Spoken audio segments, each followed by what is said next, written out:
Hi friends, ಎಲ್ರಿಗೂ ನಮಸ್ಕಾರ. Welcome back to my YouTube channel.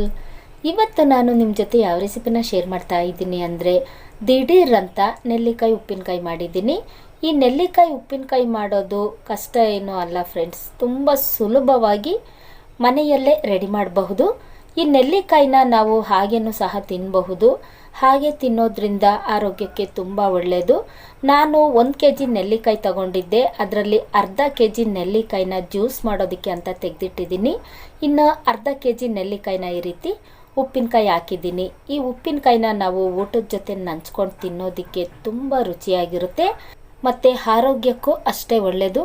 ನೀವು ಎಲ್ಲ ತರಹದ ಉಪ್ಪಿನಕಾಯಿನ ತಿಂದಿರ್ತೀರ, ಆದರೆ ಈ ರೀತಿ ನೆಲ್ಲಿಕಾಯಿ ಉಪ್ಪಿನಕಾಯಿನ ಒಂದು ಸರಿ ಟ್ರೈ ಮಾಡಿ ನೋಡಿ, ಖಂಡಿತ ನಿಮಗೆ ಇಷ್ಟ ಆಗುತ್ತೆ. ಈ ನೆಲ್ಲಿಕಾಯಿ ಉಪ್ಪಿನಕಾಯಿನ ನಾನು ಹೇಗೆ ಮಾಡಿದ್ದೀನಿ ಅನ್ನೋ ವಿಡಿಯೋನ ನಿಮ್ಮ ಜೊತೆ ಶೇರ್ ಮಾಡ್ತಾ ಇದ್ದೀನಿ. ದಯವಿಟ್ಟು ವಿಡಿಯೋನ ಸ್ಕಿಪ್ ಮಾಡದೆ ನೋಡ್ಕೊಂಡು ಬರೋಣ ಬನ್ನಿ. ಇವಾಗ ನಾನಿಲ್ಲಿ ಅರ್ಧ kg ನೆಲ್ಲಿಕಾಯಿ ತಗೊಂಡಿದ್ದೀನಿ. 1 kg ನೆಲ್ಲಿಕಾಯಿ ತಗೊಂಡು ಅದರಲ್ಲಿ ಅರ್ಧ kg ನೆಲ್ಲಿಕಾಯಿನ ಜ್ಯೂಸ್ ಮಾಡೋದಕ್ಕೆ ಅಂತ ತೆಗೆದಿಟ್ಟಿದ್ದೀನಿ. ಆ ನೆಲ್ಲಿಕಾಯಿನ ಜ್ಯೂಸ್ ಮಾಡಿ ಖಾಲಿ ಹೊಟ್ಟೆಲಿ ಕುಡಿಯೋದ್ರಿಂದ ಆರೋಗ್ಯಕ್ಕೆ ತುಂಬ ಅಂದರೆ ತುಂಬ ಒಳ್ಳೆಯದು. ಹಾಗಾಗಿ ಇವಾಗ ಅರ್ಧ kg ನೆಲ್ಲಿಕಾಯಿನ ನಾನಿಲ್ಲಿ ಉಪ್ಪಿನಕಾಯಿ ಹಾಕೋದಕ್ಕೆ ಅಂತ ಈ ರೀತಿ ಕಟ್ ಮಾಡ್ತಾ ಇದ್ದೀನಿ. ಅದರಲ್ಲಿ ಬೀಜ ಇರುತ್ತೆ, ಬೀಜ ಹಾಕಿದರೆ ಅಷ್ಟು ಚೆನ್ನಾಗಿರೋದಿಲ್ಲ ಉಪ್ಪಿನಕಾಯಿಗೆ. ಹಾಗಾಗಿ ತಿರುಳು ಮಾತ್ರ ಕಟ್ ಮಾಡ್ತಾ ಇದ್ದೀನಿ. ನೋಡಿ, ನನಗೆ ಚಾಕಲ್ಲಿ ಕಟ್ ಮಾಡೋದಕ್ಕೆ ಬರೋದಿಲ್ಲ, ಹಾಗಾಗಿ ಈ ರೀತಿ ಕುಡ್ಲಿಂದ ಕಟ್ ಮಾಡ್ತಾ ಇದ್ದೀನಿ. ನೀವು ರೌಂಡ್ ಶೇಪಲ್ಲಾದರೂ ಕಟ್ ಮಾಡ್ಕೊಬಹುದು, ಮತ್ತು ಇನ್ನೂ ಚಿಕ್ಕದಾಗಾದ್ರೂ ಇದನ್ನು ಕಟ್ ಮಾಡ್ಕೋಬಹುದು. ಇವಾಗ ಅಷ್ಟು ನೆಲ್ಲಿಕಾಯಿನ ನಾನಿಲ್ಲಿ ಈ ರೀತಿ ಕಟ್ ಮಾಡ್ಕೊಂಡಿದ್ದೀನಿ. ನೆಲ್ಲಿಕಾಯಿನ ಮೊದಲೇ ನಾನು ತೊಳೆದಿರಲಿಲ್ಲ, ಕಟ್ ಮಾಡಿ ತೊಳೆಯೋಣ ಅಂತ. ಹಾಗಾಗಿ ಇವಾಗ ಆ ನೆಲ್ಲಿಕಾಯಿನ ಒಂದು 2 ರಿಂದ 3 ಸರಿ ಚೆನ್ನಾಗಿ ತೊಳಿತಾ ಇದ್ದೀನಿ. 3 ಸರಿ ತೊಳೆಯೋದಕ್ಕೆ ಆಗಿಲ್ಲ ಅಂದ್ರೂ ಒಂದು 2 ಸರಿನಾದರೂ ಇದನ್ನು ಚೆನ್ನಾಗಿ ತೊಳಿಬೇಕು. ಇವಾಗ ತೊಳೆದ ನಂತರ ನಾನಿಲ್ಲಿ ಅದಕ್ಕೆ ಉಪ್ಪು ಹಾಕ್ತಾ ಇದ್ದೀನಿ. ಒಂದು 2 ರಿಂದ 3 ಸ್ಪೂನ್ ಆಗೋಷ್ಟು ಉಪ್ಪು ಹಾಕ್ತಾ ಇದ್ದೀನಿ. ಉಪ್ಪಿನಕಾಯಿ ಅಂದಮೇಲೆ ಉಪ್ಪು ಜಾಸ್ತಿ ಇರಬೇಕು, ಹಾಗಾಗಿ ಜಾಸ್ತಿ ಅಂದರೆ ತುಂಬ ಹಾಕ್ಬೇಡಿ. ಒಂದು 2 ರಿಂದ 3 ಸ್ಪೂನ್ ಆಗೋಷ್ಟು ಹಾಕಿ. ಮೀಡಿಯಮ್ ಉಪ್ಪಿರಬಾರ್ದು, ಉಪ್ಪಿನಕಾಯಿಗೆ ಸ್ವಲ್ಪ ಜಾಸ್ತಿ ಉಪ್ಪಿರಬೇಕು. ಹಾಗಾಗಿ ಇದನ್ನು 1 ದಿನ 2 ದಿನ ಅಂತ ನೆನೆಸೋದೇನು ಬೇಡ, ಒಂದು ಅರ್ಧ ಗಂಟೆ ಉಪ್ಪಲ್ಲಿ ನೆನೆಯೋದಕ್ಕೆ ಬಿಟ್ಟರೆ ಸಾಕು. ಇವಾಗ ಸ್ಟವ್ ಮೇಲೆ ಒಂದು ಚಿಕ್ಕ ಬಾಣಲೆ ಇಟ್ಕೊಂಡು ಅದರಲ್ಲಿ 1 ಸ್ಪೂನ್ ಆಗೋಷ್ಟು ಕಾಳು ಮೆಣಸನ್ನು ಚೆನ್ನಾಗಿ ಹುರಿತಾ ಇದ್ದೀನಿ. ಖಾರದ ಪುಡಿ ಖಾರ ಅಷ್ಟು ಚೆನ್ನಾಗಿರೋದಿಲ್ಲ ಉಪ್ಪಿನಕಾಯಿಗೆ, ಮೆಣಸು ಕಾಳಿನ ಖಾರ ಬಿದ್ರೇ ಉಪ್ಪಿನಕಾಯಿ ರುಚಿಯಾಗಿರೋದು. ಹಾಗಾಗಿ ಕಾಳು ಮೆಣಸನ್ನು ಹುರಿದಿದ್ದಾಯಿತು. ಇವಾಗ 1 ಸ್ಪೂನ್ ಆಗೋಷ್ಟು ಜೀರಿಗೆ ಹುರಿತಾ ಇದ್ದೀನಿ. ಜೀರಿಗೆ ಜಾಸ್ತಿ ಬ್ರೌನ್ ಕಲರ್ ಬರೋವರೆಗೂ ಹುರಿತಾ ಇಲ್ಲ, ಹಾಗೆ ಚಿಟಪಟ ಅಂತ ಸಿಡಿಯೋವರೆಗೂ ಅದನ್ನು ಹುರಿತಾ ಇದ್ದೀನಿ. ಇವಾಗ ಜೀರಿಗೆನೂ ಸಹ ಹುರಿದಿದ್ದಾಯಿತು. ಅದಾದ ನಂತರ ನಾನಿಲ್ಲಿ 1 ಸ್ಪೂನ್ ಆಗೋಷ್ಟು ಮೆಂತ್ಯ ಕಾಳನ್ನು ಹಾಕ್ತಾ ಇದ್ದೀನಿ. ಉಪ್ಪಿನಕಾಯಿಗೆ ಮೆಂತ್ಯ ಕಾಳನ್ನು ಹಾಕಲೇಬೇಕು, ಹಾಗಾಗಿ ಅದನ್ನು ಸಹ ಈ ರೀತಿ ಬ್ರೌನ್ ಕಲರ್ ಬರೋವರೆಗೂ ಚೆನ್ನಾಗಿ ಹುರಿತಾ ಇದ್ದೀನಿ. ಇವಾಗ ಮೆಣಸು, ಮೆಂತ್ಯಕಾಳು ಮತ್ತು ಜೀರಿಗೆ ಇವು 3 ಚೆನ್ನಾಗಿ ಹುರಿದಿದ್ದಾಯಿತು. ಇದನ್ನಿವಾಗ ಒಂದು ಚಿಕ್ಕ ಮಿಕ್ಸಿ ಜಾರಲ್ಲಿ ಪೌಡ್ರ್ ಮಾಡ್ಕೊಳ್ತಾ ಇದ್ದೀನಿ. ತರ್ತರಿ ಹಾಗಾಗಿ ರುಬ್ಕೊಬಾರ್ದು, ಪೂರ್ತಿ ನೈಸ್ ಆಗೋವರೆಗೂ ಇದನ್ನು ರುಬ್ಕೊಬೇಕು. ಈ ರೀತಿಯಾಗಿ ನಾನು ರುಬ್ಕೊಂಡಿದ್ದೀನಿ. ಇವಾಗ ಸ್ಟವ್ ಮೇಲೆ ಒಂದು ಚಿಕ್ಕ ಬಾಣಲೆ ಇಟ್ಕೊಂಡು ಅದರಲ್ಲಿ ಒಂದು 50 ಗ್ರಾಮಿಂದ 100 ಗ್ರಾಮ್ ಆಗೋಷ್ಟು ಎಣ್ಣೆ ಹಾಕ್ತಾ ಇದ್ದೀನಿ. ಉಪ್ಪಿನಕಾಯಿ ಮಾಡುವಾಗ ನಾವು ಸ್ವಲ್ಪ ಜಾಸ್ತಿ ಎಣ್ಣೆ ಹಾಕಬೇಕು ಒಗ್ಗರಣೆಗೆ. ಹಾಗಾಗಿ ಎಣ್ಣೆ ಸ್ವಲ್ಪ ಚೆನ್ನಾಗಿ ಬಿಸಿಯಾದ ನಂತರ ನಾನಿಲ್ಲಿ 1 ಸ್ಪೂನ್ ಆಗೋಷ್ಟು ಸಾಸಿವೆ ಹಾಕ್ತಾ ಇದ್ದೀನಿ. ಸಾಸಿವೆ ಸ್ವಲ್ಪ ಚೆನ್ನಾಗಿ ಚಿಟಪಟ ಅಂತ ಸಿಡಿಬೇಕು. ಇವಾಗ ಸಾಸಿವೆ ಚೆನ್ನಾಗಿ ಚಿಟಪಟ ಅಂತ ಸಿಡಿತಾ ಇದೆ ನೋಡಿ. ಅದಾದ ನಂತರ ನಾನಿಲ್ಲಿ 1 ಗೆಡ್ಡೆ ಬೆಳ್ಳುಳ್ಳಿನ ಸಿಪ್ಪೆ ತೆಗೆಯದೆ ಹಾಗೆ ಅದನ್ನು ಜಜ್ಜಿಬಿಟ್ಟು ಒಗ್ಗರಣೆಯಲ್ಲಿ ಹಾಕ್ತಾ ಇದ್ದೀನಿ. ಬೆಳ್ಳುಳ್ಳಿ ಸ್ವಲ್ಪ ಚೆನ್ನಾಗಿ ರೋಸ್ಟ್ ಆಗಬೇಕು, ಅಂದರೆ ಪೂರ್ತಿಯಾಗಿ ರೋಸ್ಟ್ ಆಗೋದೇನು ಬೇಡ, ಅರ್ಧ ರೋಸ್ಟ್ ಆಗೋವರೆಗೂ ಅದನ್ನು ಎಣ್ಣೆಯಲ್ಲೇ ಬಿಡ್ತಾ ಇದ್ದೀನಿ. ಅದಾದ ನಂತರ ನಾನಿಲ್ಲಿ 2 ಸ್ಪೂನ್ ಆಗುವಷ್ಟು ಅಚ್ಚ ಖಾರದ ಪುಡಿ ಹಾಕ್ತಾ ಇದ್ದೀನಿ.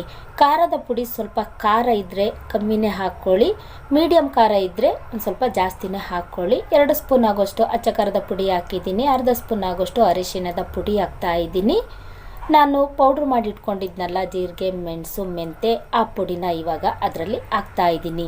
ಅಚ್ಚ ಖಾರದ ಪುಡಿನ ಹಾಕುವಾಗ ಸ್ಟವನ್ನು ಆಫ್ ಮಾಡಿಕೊಂಡು ಪುಡಿನ ಹಾಕಬೇಕು. ನಾವು ಗ್ಯಾಸ್ ಸ್ಟವನ್ನು ಆನ್ ಮಾಡಿಕೊಂಡು ಹಾಕೋದ್ರಿಂದ ಅಚ್ಚ ಖಾರದ ಪುಡಿ ಬೇಗ ರೋಸ್ಟ್ ಆಗಿಬಿಡುತ್ತೆ, ಅಷ್ಟು ಚೆನ್ನಾಗಿರೋದಿಲ್ಲ ಉಪ್ಪಿನಕಾಯಿ. ಹಾಗಾಗಿ ಇವಾಗ ನಾನು ಸ್ಟವ್ ಆಫ್ ಮಾಡಿಕೊಂಡು ಆ ಪುಡಿಗಳನ್ನೆಲ್ಲ ಹಾಕಿದ್ದೀನಿ ನೋಡಿ. ಚೆನ್ನಾಗಿ ಕುದಿ ಬರ್ತಾ ಇದೆ. ಇವಾಗ ಒಗ್ಗರಣೆ ರೆಡಿಯಾಗಿದೆ. ಇವಾಗ ನೆಲ್ಲಿಕಾಯಿ ಜೊತೆ ಒಗ್ಗರಣೆನ ಸೇರಿಸ್ತಾ ಇದ್ದೀನಿ. ಈ ಉಪ್ಪಿನಕಾಯಿಗೆ ನಾವು ಯಾವುದೇ ಕಾರಣಕ್ಕೂ ನೀರನ್ನು ಸೇರಿಸಬಾರ್ದು. ಉಪ್ಪನ್ನು ಹಾಕಿ ನೆನೆಯೋದಕ್ಕೆ ಬಿಟ್ಟಿರ್ತೀವಿ ನೋಡಿ, ಆವಾಗಲೇ ಸ್ವಲ್ಪ ನೀರು ಬಿಟ್ಟಿರುತ್ತೆ.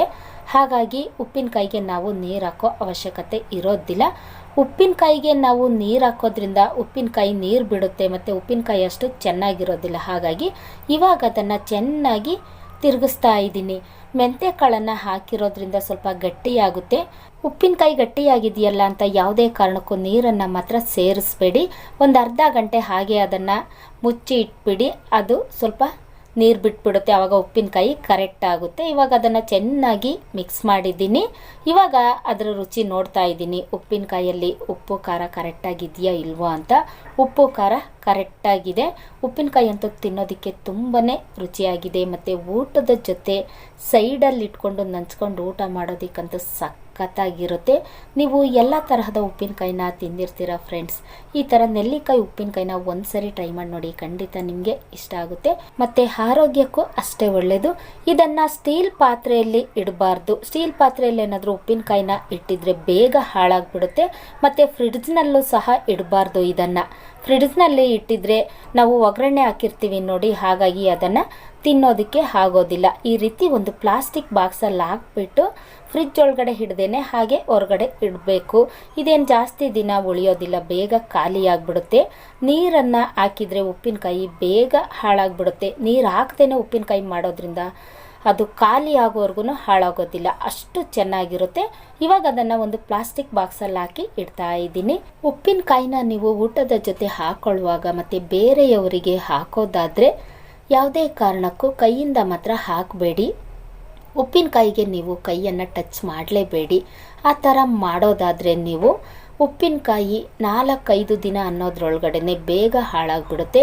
ಮತ್ತು ಇಷ್ಟು ರುಚಿಯಾಗಿರುವಂತಹ ಉಪ್ಪಿನಕಾಯಿ ಬೇಗ ಹಾಳಾಗೋಯ್ತಲ್ಲ ಅಂತ ತುಂಬಾ ಬೇಜಾರಾಗುತ್ತೆ. ಉಪ್ಪಿನಕಾಯಿನ ನೀವು ಹಾಕೊಳ್ಳುವಾಗ ಸ್ಪೂನಿಂದನೇ ಹಾಕ್ಕೊಳ್ಳಿ. ಈ ರೀತಿ ಟ್ರೈ ಮಾಡಿ ನೋಡಿ. ಉಪ್ಪಿನಕಾಯಿ ಖಾಲಿ ಆಗೋವರೆಗೂ ಯಾವುದೇ ಕಾರಣಕ್ಕೂ ಹಾಳಾಗೋದಿಲ್ಲ. ನೋಡಿದ್ರಲ್ಲ ಫ್ರೆಂಡ್ಸ್, ನಾನು ನೆಲ್ಲಿಕಾಯಿ ಉಪ್ಪಿನಕಾಯಿನ ಹೇಗೆ ಮಾಡಿದ್ದೀನಿ ಅಂತ. ನೀವು ನಿಮ್ಮ ಮನೆಯಲ್ಲಿ ಈ ಥರ ನೆಲ್ಲಿಕಾಯಿ ಉಪ್ಪಿನಕಾಯಿನ ಒಂದ್ಸರಿ ಟ್ರೈ ಮಾಡಿ ನೋಡಿ, ಖಂಡಿತ ನಿಮಗೆ ಇಷ್ಟ ಆಗುತ್ತೆ. ಯಾರೆಲ್ಲ ಹೊಸದಾಗಿ ನನ್ನ ಚಾನಲ್ನ ನೋಡ್ತಾ ಇದ್ದೀರಾ, ದಯವಿಟ್ಟು ಸಬ್ಸ್ಕ್ರೈಬ್ ಮಾಡಿಕೊಂಡು ವಿಡಿಯೋ ನೋಡಿ. ಸಿಂಪಲ್ಲಾಗಿ ಮಾಡಿರುವಂತಹ ಈ ಆರೋಗ್ಯಕರವಾದ ನೆಲ್ಲಿಕಾಯಿ ಉಪ್ಪಿನಕಾಯಿ ನಿಮಗೆ ಇಷ್ಟ ಆಗಿದ್ದರೆ ಒಂದೇ ಒಂದು ಲೈಕ್ ಮಾಡಿ, ಶೇರ್ ಮಾಡಿ, ಸಬ್ಸ್ಕ್ರೈಬ್ ಮಾಡ್ಕೊಂಡು ವಿಡಿಯೋ ನೋಡೋದನ್ನು ಮರಿಬೇಡಿ. Thank you.